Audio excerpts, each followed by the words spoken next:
विविध योनियों में होने वाले हर्ष शोक आदि से रहित जीवन मुक्तों का वर्णन श्री वशिष्ठ जी कहते हैं। रघुनंदन अपने राज्य के व्यवहार में तत्पर होते हुए भी राजा जनक संपूर्ण चिंता रूप ज्वर से तथा अंतःकरण की व्याकुलता से रहित होकर ही सदा सर्वदा स्थित हैं। आपके पितामह महाराज दिलीप ने अनेक तरह के उचित सांसारिक कर्मों को सुचारू रूप से करते हुए भी आसक्ति रहित होकर ही दीर्घ काल तक पृथ्वी का पालन किया तथा राग आदि दोषों से रहित होने के कारण आत्मज्ञान को प्राप्त तथा सदा जीवन मुक्त स्वरूप महाराज मनु ने चिरकाल तक प्रजाओं का संरक्षण करते हुए राज्य का पालन किया। विचित्र सैन्य और बाहुबल के प्रयोग से युक्त युद्धों तथा अनेक व्यवहारों को निष्काम भाव से दीर्घ काल तक करते हुए महाराज मानधाता परम पद को प्राप्त हुए।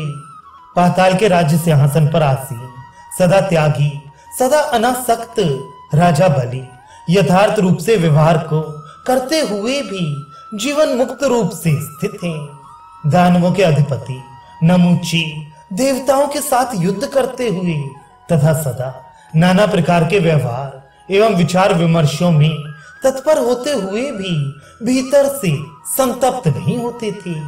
इंद्र के युद्ध में अपने शरीर का परित्याग करने वाले विशाल हृदय मानी वृत्रासुर ने प्रशांत मन होकर ही देवताओं के साथ युद्ध किया।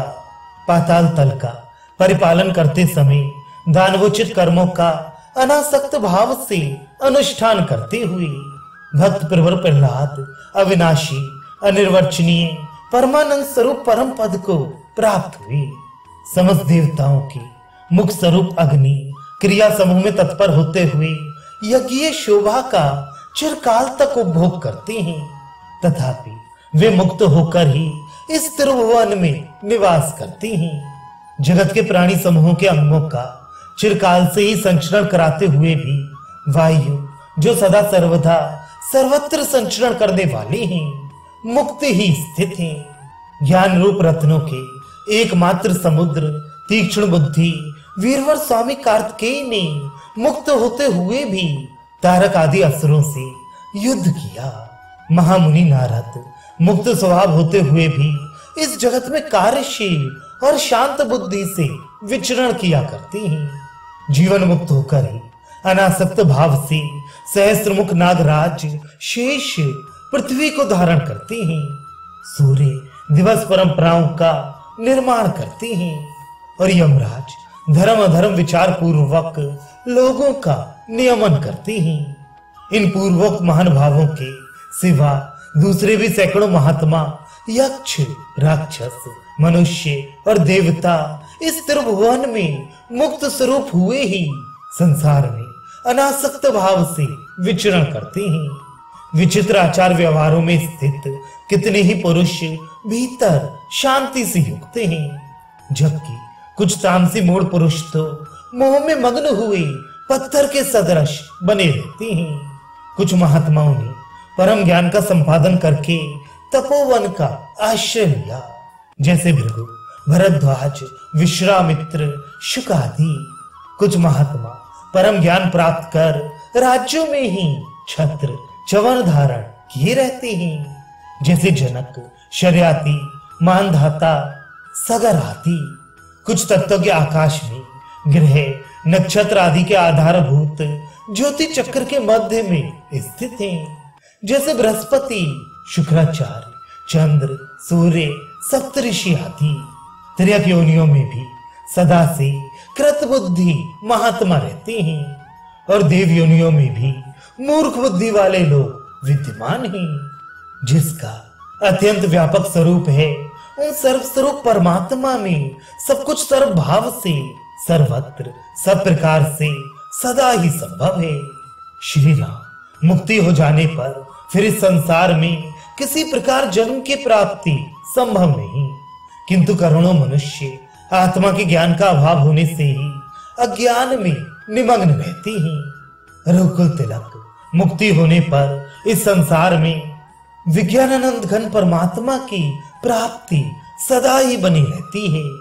इसलिए आत्मा अनात्मा के यथार्थ विवेक विज्ञान को प्राप्त करके करोड़ों मनुष्य विमुक्त हो चुके हैं। ज्ञान से मुक्ति सुलभ है और अज्ञान से दुर्लभ। अतः जिसको मुक्ति की अभिलाषा हो उसे आत्मज्ञान के लिए प्रयत्न करना चाहिए।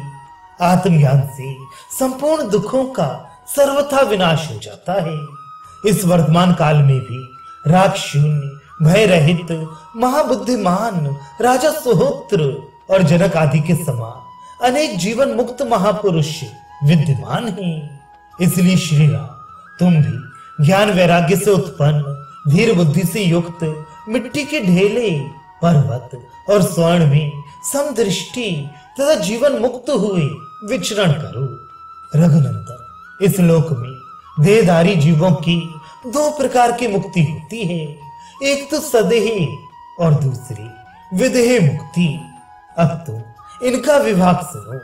निष्पाप श्री राम, विषयों के असंग से जो मन की शांति होती है वही विमुक्तता है।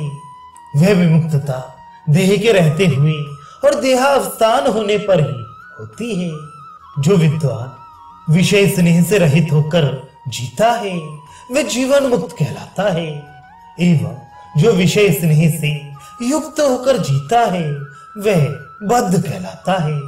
इन दोनों से भिन्न तीसरा, जो देह त्याग के पश्चात ब्रह्म में विलीन हो जाता है, वह विदेही तो मुक्त ही है। इसलिए मनुष्य को मोक्ष के लिए युक्ति और प्रयत्न पूर्वक साधन करना चाहिए। युक्ति और प्रयत्न के बिना तो गाय का खुर टिके इतनी भूमि भी नहीं लांगी जा सकती।